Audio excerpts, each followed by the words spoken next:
गुरु माँ प्रणाम।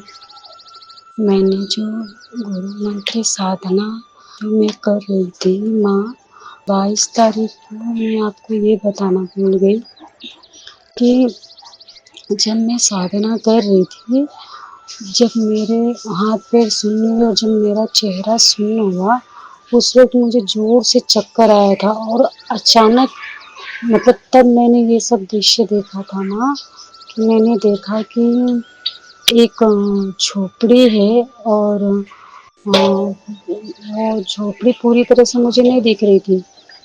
वो उसके ऊपर जो लकड़ियाँ लगी थी, जो उसके छत बने थे, वो लकड़ियाँ मुझे दिख रही थी। और उस झोपड़ी में मैंने ये देखा कि एक बूढ़ी माँ पीले हल्दी कलर के कपड़े में, एकदम हल्का हल्दी कपड़े के कलर में, साड़ी में, पूरी ही वो साड़ी में लिपटी हुई थी। उनका सर भी मतलब ओढ़ा हुआ था और माथे पे पीला तिलक था। और माँ उसके बाद मैं देखती हूँ कि एक भूरे रंग का कुत्ता, उसके कान लंबे लंबे थे और वो ऐसे उसका जीभ बाहर था, और जैसे जब कोई कुत्ता मुंह खुला करके ऐसे सांस लेता है, वैसे वो कर रहा था।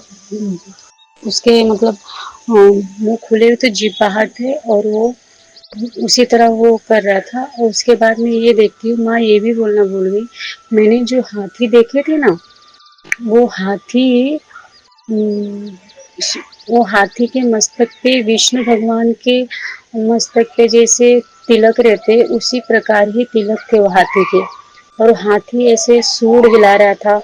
किसी किसी जगह कोई हम लोग फिल्म देखते हैं तो वो हाथी कैसे सूंड उठाता है, सर पे हाथ रखने के लिए, उसी तरह वो बार बार सूंड हिला रहा था।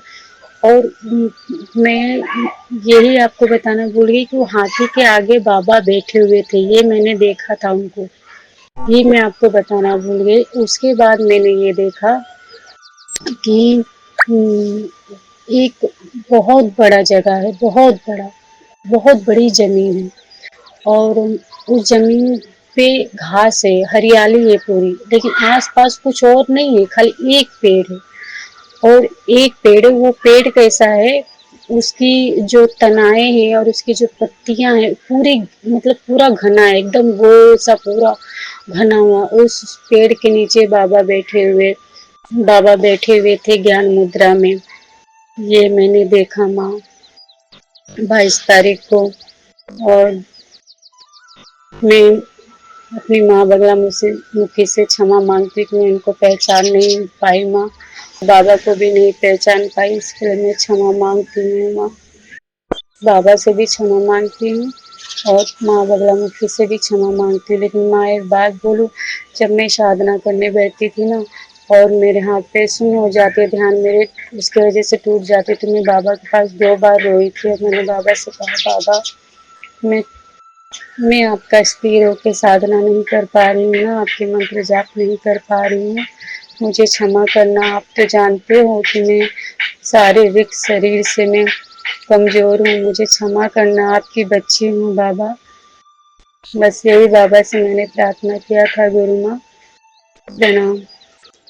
माँ, आपको ना कल की बात बताती हूँ मैं। कल रात का मेरा लास्ट साधना थी, सवा लाख का जो पूरा होने का था मेरा कल का। कल जब माँ मैं ना साधना पे बैठी ना, मैं 9:45 बजे मैं बैठ जाती थी, या 2 मिनट आगे पीछे हो जाता था, या 10:02 पे 10:03 पे बैठ जाती थी मैं। माँ, पता है कल क्या हुआ? ऐसे तो मैं जैसे 5-6 माला पे पहुँचती थी, 7 माला पे, तो मेरे उंगलियों में ना झुनझुनी आ जाती थी, और यहाँ तक कि उंगलियाँ शून्य हो जाती थी, मनकों पर उंगलियाँ पड़ती नहीं थी, जिसकी वजह से मुझे बहुत परेशानी होती थी। लेकिन कल तो आश्चर्य की बात हुई माँ। कल जब मैं माला जप करने के लिए बैठी ना, मैं जब माला हाथ में मैंने लिया, पहला माला स्टार्ट, पहले माले से ही माँ ऐसा होने लगा, पहले माला से ही माला इतनी तेजी आगे बढ़ने लगी ना, मतलब मेरे उँगलियों से माला सटकते जाती, इतनी फ़ास्ट माला मैं कर रही थी, मुझे खुद भी नहीं पता चल रहा था कि माला इतनी तेज़ और इतनी मुलायम जैसे हाथों से फिसल रही थी माला मेरे मेरे उँगलियों से। और माँ पता है, मैं मतलब 32-35 माला 36 माला तक कंटिन्यू ऐसे ही बैठी रही और ऐसे ही मैंने मतलब आलती-फालती मार के माला जपती रही माँ। मेरी ना उँगलियाँ भी सुन्न नहीं हुई और माला इतनी तेज़ भागती थी ना कि मुझे पता ही नहीं चला। जबकि मैं ऐसे साधना जब मैं कर रही थी मतलब साधना पूरा होने से पहले जो मेरा कंटिन्यू चालू था, उसमें मैं मतलब 51 माला से पहले-पहले मैं 2-3 बार पैरों को इधर से उधर हिलाती थी। उँगलियों से माला इस उँगली पे लाती थी। लेकिन कल ऐसा बिल्कुल नहीं हुआ। मैं खाली जब मैं मतलब 40, 35, 36, 37 माला पे पहुँची या 40 माला पे पहुँची तब मैंने जाके अपने पैरों को पीछे की ओर मोड़ा माँ। नहीं तो ऐसे तो मैं 3-4 बार करती रहती थी। लेकिन कल आश्चर्य की बात है ना, माला इतनी तेज़ भागी है ना और मेरा मंत्र भी 51 माला भी बहुत जल्दी हो गया। मतलब 11:18 पे ही हो गया, जहाँ मेरा 11:30 बजे तक होता था माँ।